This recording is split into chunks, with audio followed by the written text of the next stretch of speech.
The first movement of Beethoven's Sonatina in F is marked allegro assai, which usually means very lively. However, Beethoven often used this word assai to mean assez, the French for enough, fairly lively, lively enough, rather lively. However, it is spirited, and how can we make it seem beautifully spirited, lively, energetic? I think partly through the articulation. We want nice, spiky, crisp staccatos. So bar 3, move the fingertips well for really spiky. Bar 7, crisp sounds. The grace notes, bar 9, 10, 11, 12. Very punchy, biting sounds. How do we do that? We need the grace note to sound rather soft and the main note to sound stronger. So keep the grace note finger close to the key, but lift more on the second one. Practice playing both notes together and then lift the grace note. And then just separate them one in front of the other. We certainly don't want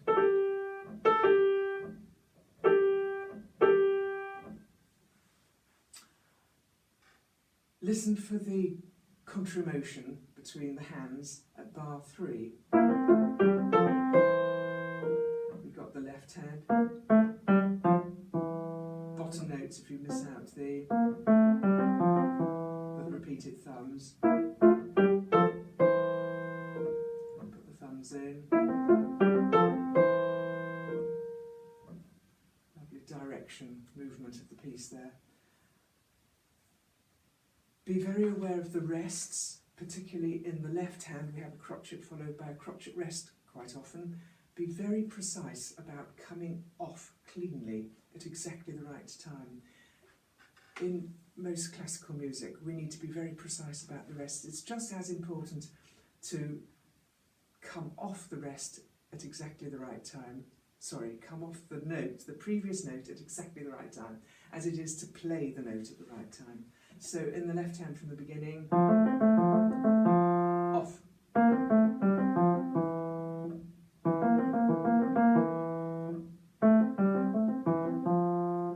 Come off really cleanly off the last note before a rest. Thinking also of the left hand, lots of the cadence at bar 17, quite strong.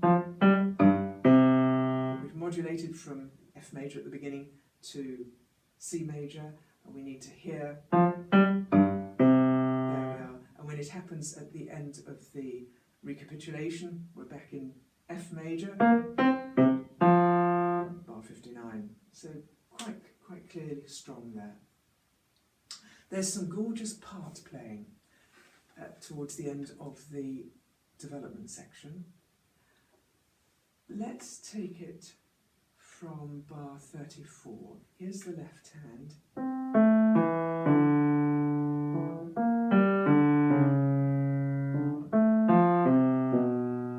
Tiny little lifts between one section, one little fragment and the next. Same in the right hand from the next bar.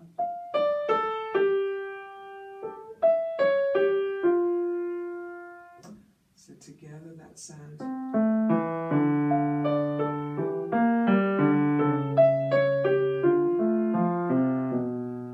Hear the two voices working together beautifully. We also get that sort of thing in the coda. Listen for the question and answer.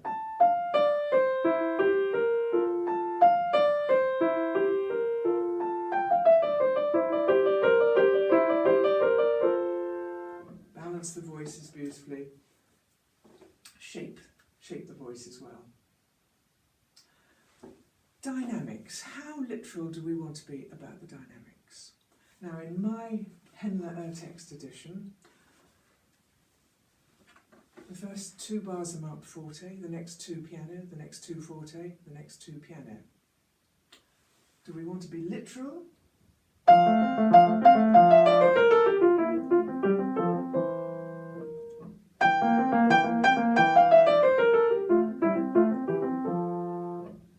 Or do we want to do a little diminuendo down the scale in bar 2 and a little crescendo up the scale in bar 3? And perhaps at bar 5, do we want to be stronger than we were at bar 1? Here's bar 1. Then at bar 5 we say it again, but a note higher. Perhaps.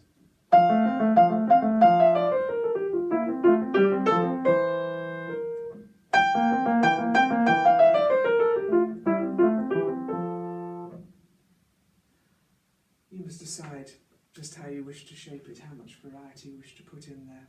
If we continue, it's marked piano. Then it does this again, but a little bit higher up the piano, so I think perhaps a little bit stronger. Then it's marked piano, it's marked forte. Now, there's a piano marked in the next bar, but I think it starts on the second beat of this bar.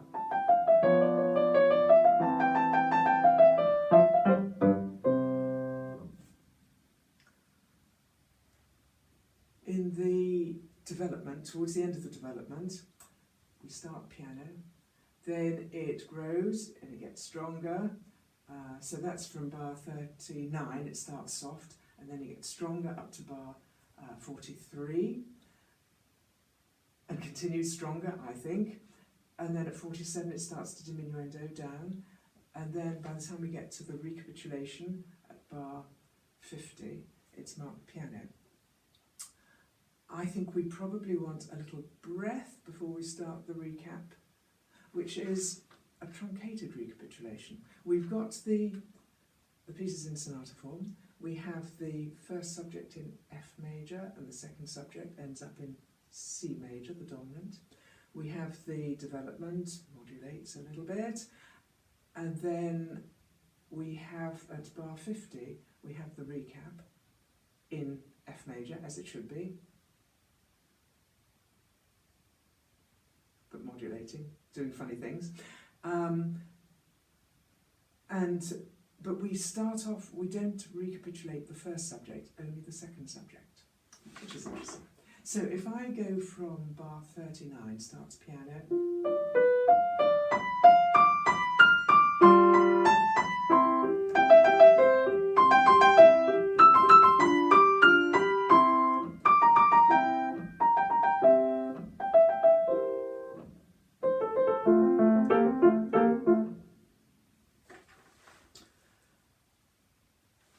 and then at the very end we've got 2 big chords, which I think should be pedals. I don't really use any pedal before, just the final chords, and we need direct pedaling. The chords are separated, the foot goes down with the fingers and comes up with the fingers. And I think we could voice those chords. We want to hear the top notes, or we want a bit of the bass, dominant to tonic.